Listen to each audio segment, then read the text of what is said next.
अस्सलाम वालेकुम नाज़रीन। आओ हिन वक़्तु कराची के इलाइक़े यूपी मोड़ वटि मौजूदु आहियां ऐं इहो यूपी मोड़ जेको आहे सो तव्हांजो नीपा चौरंगी खां पोइ जेका न्यू कराची ॾांहुं रोड जेको निकिरे थो उन रोड ते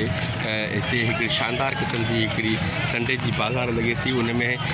तमामु जेको आहे सो हिकिड़ियूं रेयर क़िस्म जूं शयूं उते तव्हांखे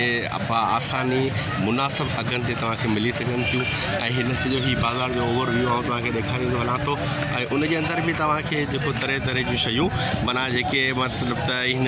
कपिड़ा लटा हा उन खां पोइ जेके इलेक्ट्रॉनिक्स जो सामान आहे इहे सभु आउं तव्हांखे ॾेखारींदो हलां पियो। इहे सभु जेको सामान हिते पियो आहे तमामु इन खां अलावा इहे माण्हू सभु मुख़्तलिफ़ माण्हू आहिनि जेके उहे ख़रीदारी करे रहिया आहिनि ऐं उन खां पोइ जेको आहे हिते तव्हांखे ॿाहिरिनि मुल्कनि खां आयल जेके एंटीक क़िस्म जूं शयूं जेके तमामु घणियूं महांगियूं आहिनि उहे तव्हांखे 100 माना 200, 300, 400, 500 रुपयनि जे अंदरि तव्हांखे उहे शयूं हितां आसानी तव्हां वठी सघो था। त नाज़रीन अहिड़े क़िस्म जूं जेके संडे बाज़ार जेके आहिनि उते तव्हांखे जेको आहे शर्ट तव्हांखे 100 रुपये में मिले पई ऐं उते तव्हांखे जेको आहे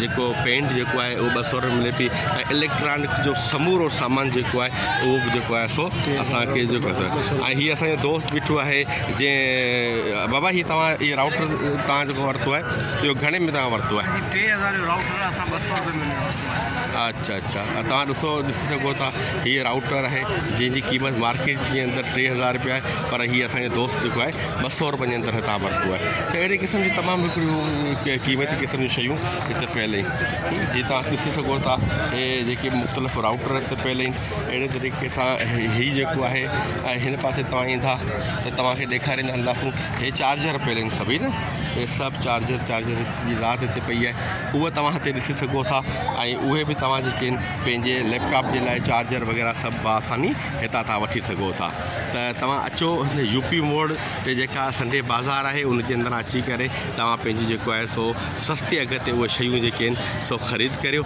ऐं तव्हां जेको आहे ऐं पंहिंजी लाइफ खे सवलो बनायो। महिरबानी।